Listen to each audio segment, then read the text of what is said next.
Hello friends, hope you are doing well. প্রথমেই একটি sentence দিয়ে শুরু করব, সেটি হলো লা ইলাহা ইল্লাল্লাহ। এর অর্থ কি?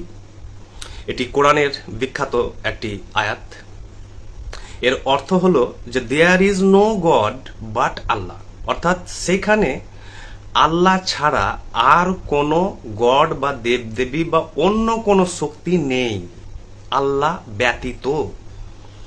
তো কথা হচ্ছে, প্রথমে আমাদেরকে কোশ্চেন স্ট্রাইক করবে। একটা কোশ্চেন আসছে, সেটা হচ্ছে প্রশ্নটা যে how do you know that there is only one Allah or only one God and why not many. প্রথমে প্রশ্ন হবে যে আপনি কিভাবে জানেন বা কেউ কিভাবে জানেন যে সেখানে বা এই মহাবিশ্বে একটি গড আছে, দুটি বা তিনটি বা চারটি বা হাজার হাজার গড নেই? তার প্রমাণ কি বা আপনি কি করে জানেন? চলুন ইনভেস্টিগেট করি, এটাকে তদন্ত করি আমরা ইন্টেলেকচুয়ালি, বৌদ্ধিকভাবে, ফিলোজফিক্যালি, দার্শনিকভাবে এবং থিওলজিক্যালি এবং ধর্মর দিক দিয়ে। প্রথমে হচ্ছে যে লা ইলাহা ইল্লাল্লাহ, অর্থাৎ there is no God but Allah, আল্লাহ ব্যতীত। So what is Allah and who is Allah? এটা যখন আপনি বুঝতে যাবেন, তখন আপনাকে কিসের শরণাপন্ন হতে হবে? তখন হতে হবে আপনার শরণাপন্ন কোরআনের, আল কোরআন। যে মুহূর্তে আপনি আল কোরআন পড়তে শুরু করলেন, সেই মুহূর্তে আপনি ফেস করবেন so many difficulties and problems. কিসের দিক দিয়ে জটিলতার সম্মুখীন হবেন? এর মানে, এর অর্থ কি বোঝাতে চাইছেন এবং কি এখানে লুকিয়ে আছে। যখন আপনি এর গভীর অর্থ খুঁজতে যাবেন, তখন আপনি প্রবলেমসে পড়বেন। কেন?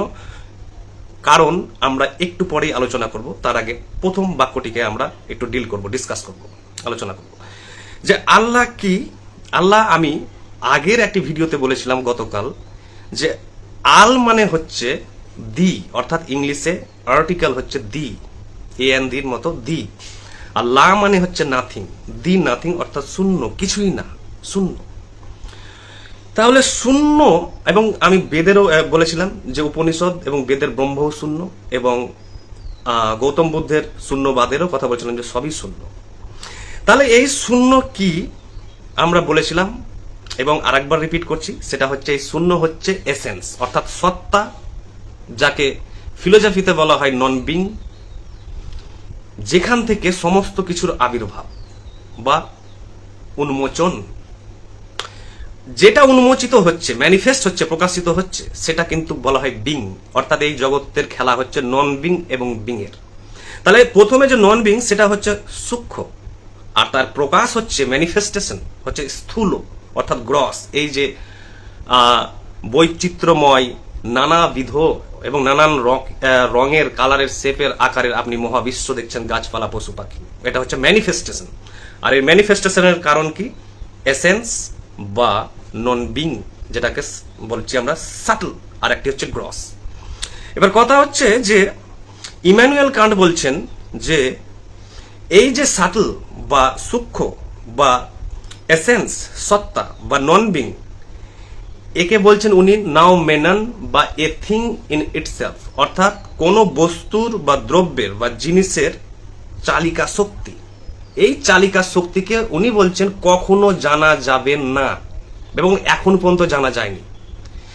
এখান থেকেই শুরু হচ্ছে সমস্ত ধর্মগ্রন্থ, ফিলোজফি, সায়েন্সের কিন্তু যাত্রা। অর্থাৎ দর্শন, ধর্ম, এবং ধর্ম আমি স্থূল অর্থে বলছি না, প্রচলিত গোড়ামি বা অন্ধবিশ্বাসকে বলছি না, হাইয়েস্ট লেভেলে, উচ্চতর লেভেলে, স্তরে ধর্ম, দ্বিতীয় ফিলোজফি এবং সায়েন্সের তিনটিরই লক্ষ্য এক, অর্থাৎ চরম সত্তাকে জানা, অর্থাৎ সর্বশেষ সত্য কি, এই মহাবিশ্বের কারণ কি, বা এর ফান্ডা কি, এর ডাইনামিক্স কি, এর সিক্রেট কি, এর রহস্য কি। তাকে তিনটি ফিল্ডেরই হচ্ছে একই উদ্দেশ্য, অবজেক্টিভ বা purpose, science, philosophy and religion. রিলিজিয়ানের রাস্তা হচ্ছে আলাদা, সেই সত্যকেই জানতে চাইছে। রিলিজিয়ানের রাস্তা হচ্ছে আলাদা, ফিলোজফির রাস্তা হচ্ছে যুক্তি এবং বিজ্ঞানের প্রমাণ বা এক্সপেরিমেন্ট। তো তিনটির অ্যাপ্রোচ কিন্তু ডিফারেন্ট, কিন্তু লক্ষ্য এক। এবার কথা হচ্ছে যে আমি কি করে বা কেউ বা আরো অন্যান্য কোনো জ্ঞানী ব্যক্তি কি করে জানবেন যে এই সত্তা এবং এই সত্তার প্রকাশ, এই জগৎ তিনটিরই একই, এবং তাকে জানাই হচ্ছে বলছে মানুষের জন্মের কারণ। অনেক দার্শনিক, অনেক আধ্যাত্মিক ব্যক্তিরা মনে করেন।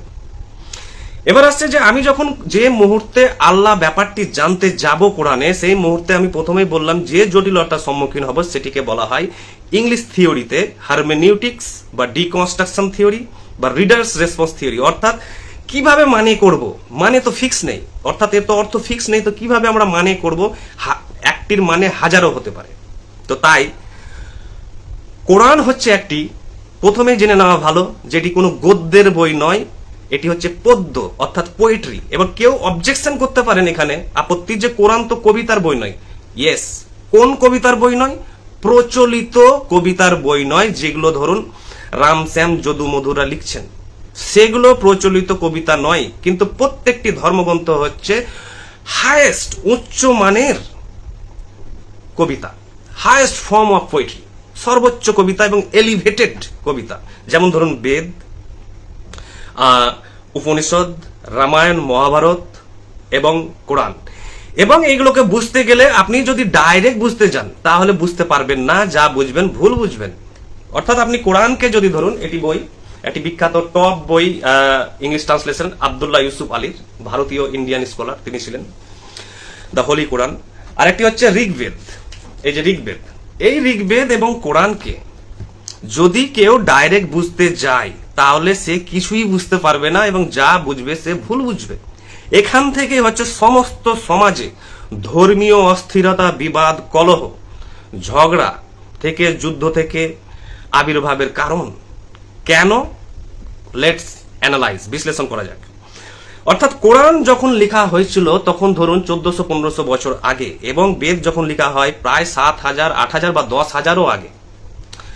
তো তখন লেখার ধরন কেমন ছিল, তাকে যদি কেউ আধুনিক যুগের পাঠক স্টাডি না করেন, রিসার্চ না করেন, হিস্ট্রি না বুঝেন, কালচার না বুঝেন, তখনকার সাহিত্য বা লিটারেচার, পোয়েট্রি কোন ধরনের ছিল, তখনকার মানুষরা কোন ভাষায় কথা বলতো, সেই যুগে, মধ্যযুগ এবং প্রাচীন যুগে, সেই যুগে কিভাবে মানুষ কমিউনিকেশন করতেন, আদান প্রদান করতেন, কোন ধরনের ল্যাঙ্গুয়েজ ছিল, কোন ধরনের অভিধান ছিল অর্থাৎ ডিকশনারি ছিল, সেটা যদি কোনো আধুনিক পাঠক স্টাডি ডিপলি, গভীরভাবে না করেন, এবং তিনি যদি আধুনিক সময় থেকে তিনি ডাইরেক্ট সেটাকে বুঝতে চান, তাহলে সে কিছুই বুঝতে পারবেন না। অর্থাৎ তিনি সম্পূর্ণ কিন্তু হারিয়ে যাবেন, কারণ মিডিলে চলে গিয়েছে 1400-1500 বছর কেটে গিয়েছে, আর মিডিলে কেটে গেছে 10-15 হাজার বছর। তাহলে যে এই ব্যবধানের ফলে তার ল্যাঙ্গুয়েজ প্রবলেম হয়ে যাবে, তার উপলব্ধির ক্ষমতা কিন্তু প্রবলেম হয়ে যাবে। তাই অনেকে ধর্মগ্রন্থকে ডাইরেক্ট বুঝতে চেষ্টা করেন, অর্থাৎ গদ্যের মাধ্যমে। যেহেতু সবাই Bangla news paper, English news paper, গল্পের বই, উপন্যাস পড়ে অভ্যস্ত, তাই সবাই ডাইরেক্ট মানে খুঁজতে যায়। সেখানেই হচ্ছে সবচেয়ে বড় ট্রাবল এবং ডিফিকাল্টি এবং প্রবলেম।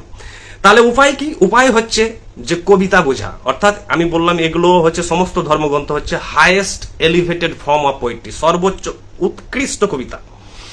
এবং এই কবিতাগুলো বিশেষ করে কোরআনে আয়াতকে কি বলা হয়েছে, আয়াত নাম দেওয়া হয়েছে কেন? কারণ আয়াত মানে হচ্ছে চিহ্ন বা সাইন।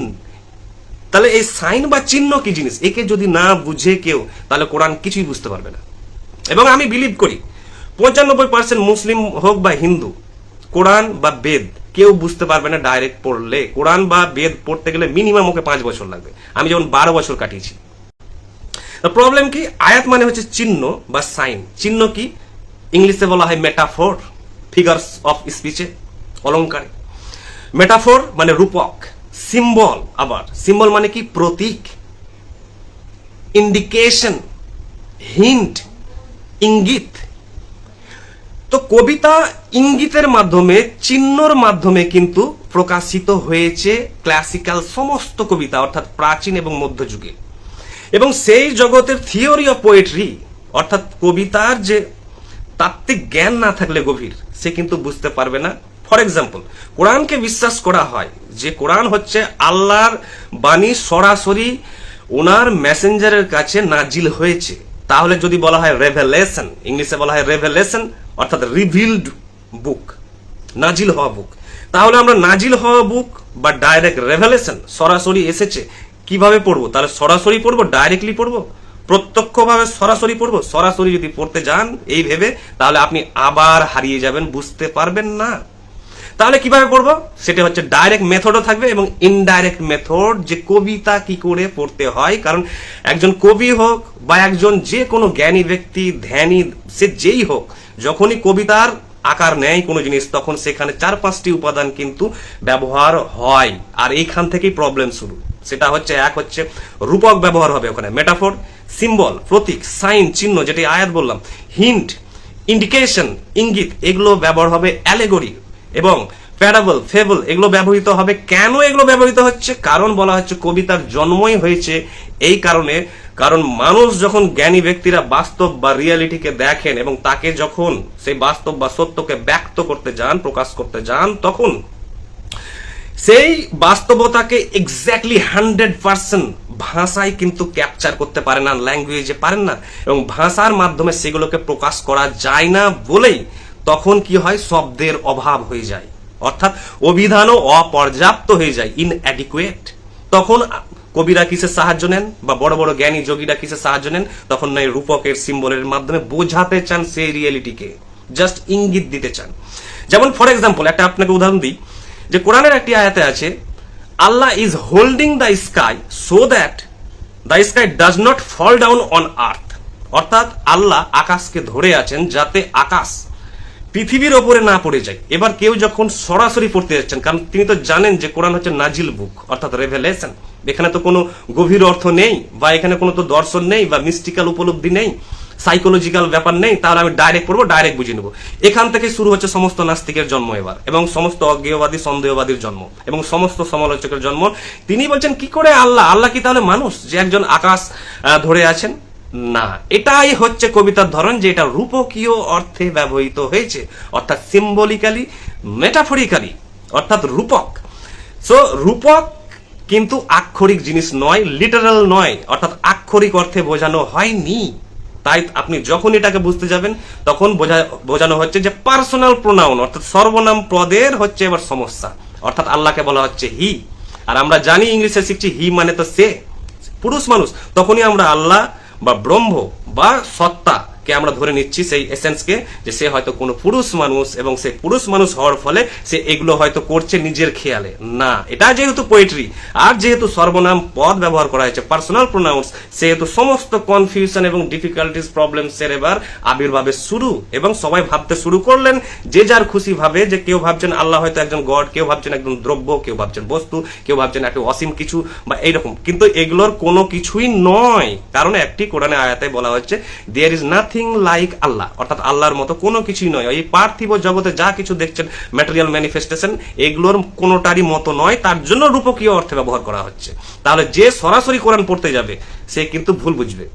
দ্বিতীয় নম্বর আর একটি উদাহরণ দেওয়া যাক, wherever you turn you will see the face of Allah, অর্থাৎ in whichever direction you turn you will see the face of Allah, অর্থাৎ যেদিকেই তুমি ঘুরবে, যেদিকেই তুমি তাকাবে, আল্লাহর চেহারা দেখতে পাবে।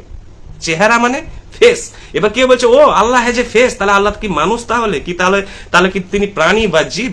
এখান থেকে শুরু আবার কনফিউশন, আবার ভুল বুঝাবুঝি, আবার ক্রিটিসিজম, আবার হয়তো কেউ, অনেক ব্যক্তি আছেন, শিক্ষক, কোরআনের টিচার আছেন, যারা বোঝাতে গিয়ে হিমশিমিয়ে যান। কেন? যে কি করে বোঝাবো আল্লাহর ফেস? তা আল্লাহর ফেস নেই, এটাও রূপক, মেটাফর। ফেস মানে তার পরিব্যাপ্ত জগৎকে বোঝানো হচ্ছে, তার অল পারভেসিভ রেঞ্জকে বোঝানো হচ্ছে, এক্সটেন্টকে বোঝানো হচ্ছে, অর্থাৎ তার ব্যাপ্তিকে বোঝানো হচ্ছে এখানে। আরেকটি ধরুন আয়াত আছে, ধরুন যেখানে এরকম অসংখ্য আছে যে I am in the east and the west. ও তখন কেউ ভাবছেন ও তাহলে আল্লাহ বলছেন তাহলে পূর্বেও আছি, পশ্চিমেও আছি, তাহলে আল্লাহ কি কোনো ব্যক্তি, বস্তু, দ্রব্য বা কোনো মানুষ বা কোনো পাওয়ারফুল ব্যক্তি? নো, এটাও রূপকীয়, সিম্বলিক এবং মেটাফরিক্যাল অর্থে ব্যবহৃত হয়েছে, যে তার ব্যাপ্তিকে বোঝানো হচ্ছে, রেঞ্জকে। কারণ এটা বারবার মনে রাখতে হবে, it is an elevated form of poetry. কোরআন হোক বা বেদ হোক, আপনি যাই পড়ছেন সব রূপকে ভর্তি, আপনি ডাইরেক্ট মানে কোনোটাই বুঝতে পারবেন না যদি না আপনি 4টি জিনিস বোঝেন, অর্থাৎ সাইকোলজি, মনস্তত্ত্ব, ফিলোসফি, দর্শন, সায়েন্স এবং লিটারেচার, সাহিত্য। এই 4টি জিনিস যে জানে না, সে যদি কোরআন বোঝাতে যায়, প্রচার করতে যায়, সে কিন্তু লোককে কনফিউজ করে দেবে, বিভ্রান্তিতে ফেলে দিবেন, এবং নিজেও যেহেতু বিভ্রান্ত হয়ে আছেন, তিনি কিন্তু স্বচ্ছতা আনতে পারবেন না। তাহলে কেন বলা হলো যে এসেন্স এবং এই সত্তা এবং সত্তার ম্যানিফেস্টেশন, অর্থাৎ ভালো করে বুঝুন যে সত্তা কিন্তু এক হয়, যে কোনো দ্রব্য বস্তুর সত্তা, এই বইটির কিন্তু একটি সত্তা আছে। এটি দেখছেন স্থূল অর্থে দেখছেন, অর্থাৎ বাহ্যিক ম্যানিফেস্টেশন, পেজ দেখছেন, কালার দেখছেন, কিন্তু এর ইনহেরেন্ট একটি প্রপার্টি আছে, সহজাত একটি সম্পত্তি আছে যেটি এটিকে ধরে রেখেছে। এই সত্তা কিন্তু এই মহাবিশ্বেও আছে, এবং এই সত্তাকে ফিলোজফি আলাদাভাবে বলেন, বিজ্ঞান কি বলেন, পার্সোনাল প্রোনাউন ব্যবহার করার ফলে সমস্ত গডগুলো হয়ে গেছে অ্যানথ্রোপোসেন্ট্রিক, অর্থাৎ মানুষ কেন্দ্রিক, অর্থাৎ সমস্ত গডকে সবাই ভাবছেন মানুষের মতো করে, যেহেতু মানুষ নিজের মতো করে ভাবছেন যে হয়তো সে এইরকম ব্যক্তিত্ব আছে, আল্লাহ বা ব্রহ্ম বা গডের হয়তো এরকম ব্যক্তিত্ব আছে। কিন্তু এগুলো হচ্ছে প্রবলেম কিসের জন্য? সর্বনাম পদ ব্যবহার করার জন্য, পার্সোনাল প্রোনাউন্স। এবং কবিতাতে পার্সোনাল প্রোনাউন্সের ব্যবহার কিন্তু বহুল প্রচলিত এবং খুবই কমন ব্যাপার, এবং সমস্ত কবিতার ক্ষেত্রে এই পার্সোনাল প্রোনাউন ব্যবহার করা হয়। এই পার্সোনাল প্রোনাউন যেমন হি, সি, উই, যেখানে অনেক জায়গাতে আল্লাহ বলছেন যে উই প্লুরাল, অর্থাৎ বহুবচন সর্বনাম পদ, তো তখনই আমাদের সন্দেহ হচ্ছে যে এ কি, আল্লাহ কি তাহলে কোনো সংস্থা চালায় নাকি, বা কোনো কোম্পানি বা কোনো কিছু? এগুলোর কোনোটাই নয়। তাই ফিলোজফিতে শব্দ আলাদা ব্যবহার করা হচ্ছে। ফিলোজফিতে কি বলছে? নন বিং অ্যান্ড বিং, যেটা উপনিষদ, বেদ, অষ্টবক্র সংহিতা, ব্রহ্মসূত্রে আছে কি, এবং সাংখ্য ফিলোজফিতে আছে বিং এবং নন বিং, এসেন্স এবং এর ম্যানিফেস্টেশন, যেটা আমি বলেছি পুরুষ এবং প্রাকৃতি। প্রাকৃতি হচ্ছে এই মহাবিশ্বের, পুরুষ হচ্ছে এর সত্তা, এসেন্স। তাই এই জিনিসগুলোকে বোঝার জন্য আপনাকে ফিলোজফিক্যাল অ্যাঙ্গেল লাগবে, দার্শনিক অ্যাঙ্গেল। তাই বিজ্ঞানে কি বলছে? পার্সোনাল প্রোনাউন ব্যবহার করা হয় না, সর্বনাম পদ ব্যবহার করে না। বিজ্ঞান কি বলছে? Reality, ultimate reality, ultimate truth, অর্থাৎ চরম সত্য বা চরম বাস্তবতা। তাহলে দেখা যাচ্ছে যে কেন গড একটি, বা কেন আল্লাহ একটি বা দ্বিতীয় নেই, অর্থাৎ এসেন্স, সত্তা কিন্তু অনেক হয় না, সত্তা একই হয়, এবং সেই সত্তাকেই আল্লাহ বলা হচ্ছে, সেই সত্তাকেই ব্রহ্ম বলা হচ্ছে, এবং সেই সত্তাকেই বলা হচ্ছে গৌতম বুদ্ধ বলছেন শূন্যবাদ। এই শূন্যতাই হচ্ছে এসেন্স, এই এসেন্স কিন্তু একটি, তার জন্য একে নাম দেওয়া হচ্ছে থিওলজিতে, ধর্ম গ্রন্থে দেওয়া হচ্ছে কি পার্সোনাল প্রোনাউন দিয়ে বলা হচ্ছে তাকে। তখনই মনে হচ্ছে যে হিউম্যান অ্যাট্রিবিউটস দেওয়া হচ্ছে, মানবীয় গুণাবলী দেওয়া হচ্ছে, তাহলে তো মানুষ হয়ে গেল, কিন্তু এগুলোর কোনো নয়, এগুলো হচ্ছে সব সূক্ষ্ম জিনিস। তাই আমরা যেহেতু গ্রস অর্থে নিচ্ছি, স্থূল অর্থে ডাইরেক্ট নিলে এটা প্রবলেম হবে। আর প্রবলেম কি? প্রবলেম হচ্ছে এটা যে অনেকে বলছেন যে আল্লাহ এক, হাজারো কেন নয়। যেমন ধরুন অনেকে বিশ্বাস করেন যে পলিথিজম, অর্থাৎ বহু ঈশ্বরবাদ, যেমন অনেকে বিশ্বাস করেন যে হিন্দু ধর্ম বা সনাতন ধর্ম হয়তো বহু ঈশ্বরবাদ সনাতন ধর্ম নয়, অর্থাৎ বেদেও কিন্তু বলা হয়েছে ব্রহ্ম কিন্তু ইজ ওয়ান, অর্থাৎ সেই সত্তা নন বিং বা এসেন্স একটি। তাহলে এত দেবদেবী কেন, হাজার লক্ষ দেবদেবী কেন? এর ব্যাখ্যা আছে, এবং খুব সুন্দর ব্যাখ্যা, এবং আপনি যদি নিজে ভাবেন তো নিজেই বের করতে পারবেন। কারণ আপনাকে আমি বারবার বলেছি, কবিতার বই, কবিতার মানে হচ্ছে রূপক। সে যেমন হচ্ছে ধরুন ব্রহ্ম বলছে তিনটি গুণাবলী আছে, কি কি? Creator, preserver and destroyer. ওই জন্য ব্রহ্ম আছে ধরুন, তারপরে আছে মহেশ্বর মানে শিব আছে, এবং বিষ্ণু পুরাণে। এবং বলা হয়েছে যে তাহলে কি তিনটে গড আপনাদের বলছে? তিনটে গড নয়, তিনটে গডই কিন্তু গুণাবলী কার? ব্রহ্মের, সেই সূক্ষ্মতর বিমূর্ত সত্তার, বিমূর্ত অ্যাবস্ট্রাক্ট সত্তার, সেটা হচ্ছে ব্রহ্ম, অর্থাৎ আল্লাহ। তার হচ্ছে তিনটি সত্তা, কারণ তিনটি তো কাজ তিনি করেন, অর্থাৎ তিনি সৃষ্টি করেন, ধ্বংস করেন এবং মেনটেন করেন, তিনটি কাজ। এবং কেউ তাহলে তো আল্লাহরও তিনটি পার্সোনালিটি আছে, ব্যক্তিত্ব, তিনটি ভূমিকা আছে। কি করেন তিনি? সেই সত্তা কি করেন? সেই সত্তা কি করেন? সৃষ্টি করেন, অর্থাৎ বিবর্তন হতে পারে, সেটা ম্যানিফেস্টেশন হতে পারে, ক্রিয়েশন হতে পারে। শব্দ is not very hair is difficult to understand, কারণ আপনাদের আমি আগে বলেছি হারমেনিউটিক্স বা ডিকনস্ট্রাকশন থিওরি বুঝতে হবে যে শব্দের একাধিক মানে হতে পারে, এবং এর জন্য বুঝতে পারবেন ভালো করে যদি আপনার ফিলোজফিক্যাল এবং মনস্তাত্ত্বিক বেন্ড অফ মাইন্ড থাকে। আপনার যদি মনস্তাত্ত্বিক এবং দার্শনিক মন থাকে, সাহিত্যিক মন থাকে, তাহলে আপনি দ্রুত ভালো বুঝতে পারবেন।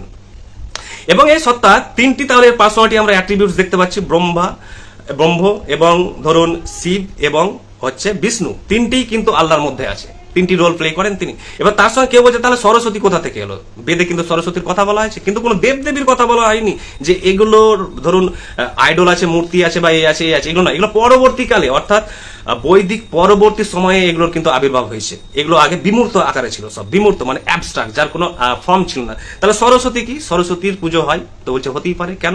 সরস্বতী হচ্ছে কিসের দেবী? Knowledge or wisdom of God, goddess of wisdom or knowledge, অর্থাৎ জ্ঞানের দেবী। তাহলে জ্ঞানের জন্য যদি আপনি জ্ঞান চান, তাহলে আপনাকে কিন্তু সেই সত্তাকেই জানতে হবে। কার কাছে আছে সেই জ্ঞান? সমস্ত সর্বজ্ঞানী বলা হয় কাকে বলা হচ্ছে? গডকে বা ঈশ্বরকে বা ব্রহ্মকে, আল্লাহকে। তাহলে আল্লাহরই একটি গুণাবলী হচ্ছে কিন্তু জ্ঞান। কারণ আপনি যদি প্রেয়ার করেন বা মেডিটেশন করেন যে আমার জ্ঞান চাই, তাহলে জ্ঞান কার কাছে আছে? সেই সত্তার কাছেই আছে কিন্তু সেই জ্ঞান। তাহলে তার একটি পার্সোনালিটি আর একটি রোল হলো কি সরস্বতী। কেউ বলছে না আমি ধন সম্পত্তি চাই, কেউ বলছে লক্ষ্মী, অন্ন চাই, আমি অর্থ চাই, তো কেউ লক্ষ্মী পুজো করছে। তা লক্ষ্মী কে? সেই লক্ষ্মী হচ্ছে আল্লাহ, আবার সেই ব্রহ্ম। কারণ কি তারই একটি গুণাবলী, একটি জাস্ট অ্যাট্রিবিউটস, পার্সোনালিটি। যেমন ধরে নেন আপনি নিজে, আপনি ধরে নেন যে একজন আপনি পলিটিশিয়ান বা আপনি একজন ডক্টর, তাহলে আপনি একজন ডাক্তারও। একই ব্যক্তির দেখুন 50টা ভূমিকা বা রোল আছে বা অ্যাট্রিবিউটস। একই ডাক্তার আবার বাবা কারো, কারো মামা, কারো ধরুন কারো দাদু, কারো বন্ধু, কেউ হয়তো তিনি আবার নাগরিক, তিনি আবার ধরুন অপরাধী, তিনি আবার এই সেই, তারই হচ্ছে variety, wide array of personality. তাহলে তার ওনার বহু ব্যক্তিত্ব। এই ব্যক্তিত্ব হচ্ছে আল্লাহ, সেই বললাম অজর সত্তা, নন ম্যাটেরিয়াল এসেন্স এবং অ্যাবস্ট্রাক্ট, বিমূর্ত। সেই সত্তার হচ্ছে হাজারো ম্যানিফেস্টেশন এবং অ্যাট্রিবিউটস। তার জন্য ওই কেন্দ্র করে হিন্দু ধর্মে বা সনাতন ধর্মে এসেছে বহু ঈশ্বরের কথা, কিন্তু বহু ঈশ্বর নয়, সেগুলো হচ্ছে সব গুণাবলী এক একটা কার? সেই ব্রহ্মের, এবং সেই একই গুণাবলী কিন্তু আল্লাহরও। তাই আল্লাহর কিন্তু একাধিক নাম কেন? কারণ সেই নামেই দেখতে পাবেন যে তার একাধিক ফাংশন আছে, প্রত্যেকটি নামের মানে আলাদা, এবং প্রত্যেকটি নামের মধ্যে দেখতে পাবেন যে একাধিক তার রোল, ভূমিকা কিন্তু লেখা আছে। তেমনই দেখবেন যে ব্রহ্ম বা কৃষ্ণ বা ঈশ্বর, গডেরও একাধিক নাম, হাজার হাজার নাম। কেন? কারণ প্রত্যেকটি নামের মধ্যে লুকিয়ে আছে কিন্তু তার অর্থ এবং তার ভূমিকা, তার ফাংশন, তার ওয়ার্কিং। তো তাই আল্লাহ এবং গড এই দুটি হচ্ছে কিন্তু অজড় সত্তা, নন ম্যাটেরিয়াল, যাকে ফিলোজফিরাও ইমানুয়েল কান্ট বলছেন নাও মেনান বা এ থিং ইন ইটসেলফ, অর্থাৎ তার সত্তা। ফিলোজফি এবং সায়েন্সে বলছে তাকে রিয়েলিটি বা ট্রুথ, এবং ধর্মগ্রন্থে তাকে বলা হচ্ছে হি অর সি, অর্থাৎ গড বা আল্লাহ। তো তাই এগুলো যদি বুঝতে চান আপনারা ভালোভাবে, তাহলে নিজেদেরকে জানতে হবে ফিলোজফি, দর্শন, সাইকোলজি, মনস্তত্ত্ব, লিটারেচার্স, সাহিত্য, আর তার সঙ্গে জানতে হবে আপনাদের সায়েন্স কিছুটা। তাহলে চারটি নিয়ে যদি এগোন, তাহলে আপনার সমস্ত কনফিউশন ধর্মগ্রন্থ নিয়ে দূর হয়ে যাবে। এবার দেখবেন যে ফিলোজফি যাকে বলছে ধরুন সত্তা, সেই সত্তাকে কোরআনে বলছে আল্লাহ, বেদে বলছে ব্রহ্ম, অন্য জায়গায় বলছেন আরেকটা নাম। তা কেন? কারণ নামে কি আছে? যেমন শেক্সপিয়ার বলেছেন যে what is in a name, নামে কি আছে। সে মেন জিনিসটি হচ্ছে আপনার লক্ষ্য যে এই সত্তা কি জিনিস এবং সত্তার প্রকাশ কি জিনিস তাকে বোঝা, এবং এই দুটো জিনিসকে যদি বুঝতে পারেন, যেটা আমি সাংখ্য ফিলোজফিতে বুঝেছি, পুরুষ এবং প্রকৃতির খেলা। পুরুষ হচ্ছে এই সত্তা, এই পুরুষ হচ্ছে এই আল্লাহ বা এই সত্তা, সাটল ফোর্স, বা এই হচ্ছে নন বিং বা এসেন্স, আর এর প্রকাশ হচ্ছে এই প্রকৃতি, এই মহাবিশ্ব। তাহলে সব সমস্যার সমাধান। এবং অনেকে বলেছেন যে আমি আস্তিক না নাস্তিক। আমি আস্তিকও নয়, নাস্তিকও নয়, আমি হচ্ছেন একজন সত্য অন্বেষণকারী গোয়েন্দা, অর্থাৎ I am a detective of this Cosmos. আমি এই মহাবিশ্বের একজন গোয়েন্দা হিসেবে কাজ করতে চাই। আমি এই মহাবিশ্বের রহস্যকে উদ্ঘাটন করতে চাই। আর রহস্য উদ্ঘাটনের রাস্তা আমি আপনাকে কি বললাম? আপনাকে লিটারেচার জানতে হবে, সাহিত্য, ফিলোজফি, সাইকোলজি অ্যান্ড সায়েন্স, আর দিন রাত পারলে নীরবতা, একাকি নির্জনে গিয়ে ধ্যান, মেডিটেশন। তাহলে সমস্ত রহস্য আপনি উদ্ঘাটন করে দিতে পারবেন। যে ধর্মগ্রন্থে ঋগ্বেদ হোক বা কোরআন হোক, ডাইরেক্ট মেসেজ যা দেখবেন তা কিন্তু আক্ষরিক অর্থে নিলে চলবে না, এর ইমপ্লয়েড মিনিং নিতে হবে, অর্থাৎ অন্তর্নিহিত মানে কি আছে। আর এই অন্তর্নিহিত মানে জানতে পারবেন না সাথে সাথে যদি আপনার জ্ঞান খুব সীমিত থাকে বা বাহ্যিক জ্ঞান থাকে। এর জন্য এই চারটি জ্ঞানের জগৎ প্রয়োজন।